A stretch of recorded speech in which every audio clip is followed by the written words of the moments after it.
गंगा मेरी जटाओं से पृथ्वी पर बहती अवश्य है, किंतु अंत में समुद्र में आके मिलना ही उसकी नियति। उसी प्रकार संतान को भी अपने माता पिता से दूर जाके अपने लक्ष्य को प्राप्त करना होता है। के बिना जो भी प्राप्त होता है वो शुभ नहीं होता,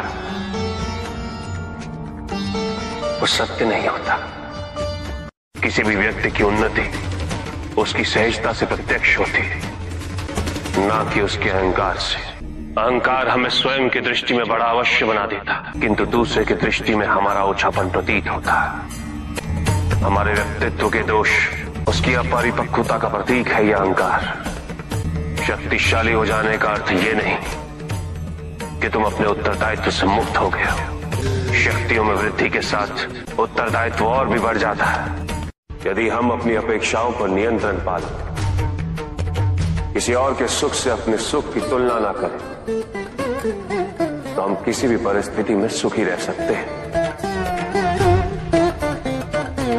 संसार में सबसे शक्तिशाली अस्त्र है प्रेम, धैर्य, करुणा, क्षमा। किंतु ये आज का ही सत्य नहीं, ये सत्य शाश्वत है। सुख आंतरिक होता है, संतोष आंतरिक होता है। उन्हें बाहरी तत्वों से रेखांकित और परिभाषित नहीं किया जा सकता, आकार से नहीं पाया जा सकता। आकार के आधार पर केवल अहंकार ही उत्पन्न होता है, क्योंकि आकार से तुलना करने का संदर्भ प्राप्त हो जाता है। यदि तुम्हारा आकार छोटा है तो तुमसे भी छोटा कोई न कोई अवश्य होगा, और यदि उसी प्रकार तुम विशाल हो तो तुमसे भी विशाल इस संसार में कोई न कोई अवश्य होगा। इसीलिए शरीर या आकार की तुलना करना कभी भी शाश्वत सुख का आधार नहीं बन सकता। उसे भक्ति का मोह होने लगा है, परंतु उसकी भक्ति तो निस्वार्थ है।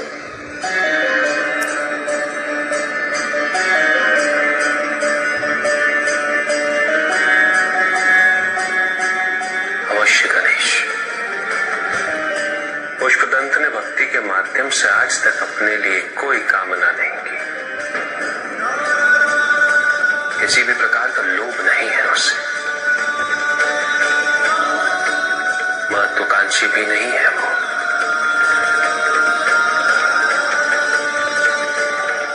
उसके प्रत्येक कृत्य का उद्देश्य है सच्ची भक्ति। किंतु भक्ति में मोह होने से चिंता किस बात की? भक्ति का मोह भक्त का शत्रु होता है गणेश। इस मोहंध में भक्त ये सोचने लगता है कि वो जो कुछ भी कर रहा है वो उचित है, अनुचित कुछ भी नहीं। मोह वो तर्क विरोधी वृत्ति है गणेश, जो किसी सुचिता और पवित्रता का ध्यान नहीं रखती। वो उद्देश्य को भूल जाती है, और इस प्रकार वो प्रायः दोष का स्वरूप ले लेती है।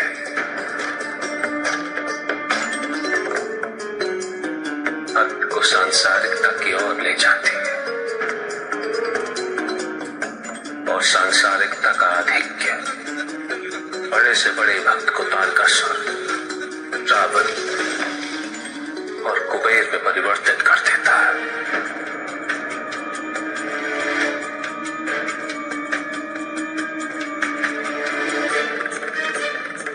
मैं पुष्पदंत के समक्ष विकल्प अवश्य प्रस्तुत करूंगा,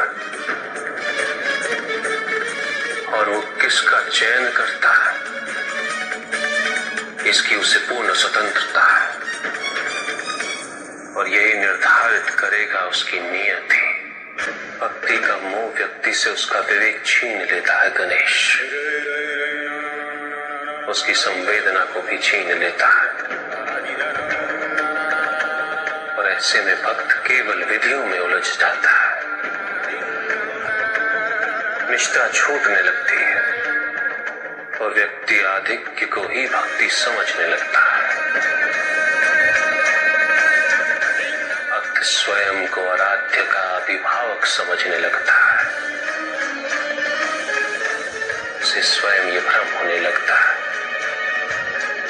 कि पूजा का अधिकार केवल उसे ही है। और यही पुष्पदंत ने भी किया है। ये भक्ति नहीं है पुष्पदंत, ये भक्ति का मोह है। और जहां मोह होता है वहां भक्ति वास नहीं कर सकती, क्योंकि भक्ति का मार्ग तो मुक्ति का मार्ग है और मोह का मार्ग बंधन। आप मेरी भक्ति को नहीं समझ पाएंगे। भक्ति की महिमा अधिकार में नहीं, समर्पण में होती है। जब तुमने स्वयं राजा के समक्ष पुष्प अर्पित किया था, उसमें तो केवल तुम्हारा समर्पण भाव था। तुम्हारे मन में ये संपूर्ण विश्वास था कि तुम्हारे आराध्य तुम्हारी रक्षा अवश्य करेंगे, और उन्होंने रक्षा अवश्य की, क्योंकि एक भक्त के सम्मान का प्रश्न था, उसकी भक्ति का प्रश्न था। किंतु आज पुष्प अर्पित करते समय तुम्हारा भाव समर्पण का नहीं, नियंत्रण का है। तुम तो स्वयं महादेव से अपना सामीप्य सीधा सिद्ध करना चाहते हो। भक्त और भगवान के संबंध को बाहरी प्रमाण से परिभाषित करना चाहते हो। विचार करो पुष्पदंत, क्या स्वयं महादेव को यह स्वीकार हो सकता है? और ये शिवलिंग स्वयं अपने साथ यहां लाने से तुमने महादेव के अनेक भक्तों को दुखी किया है। यदि स्वयं महादेव का एक भक्त अन्य भक्तों के दुख का कारण बने, तो क्या महादेव स्वयं उससे प्रसन्न हो सकते हैं?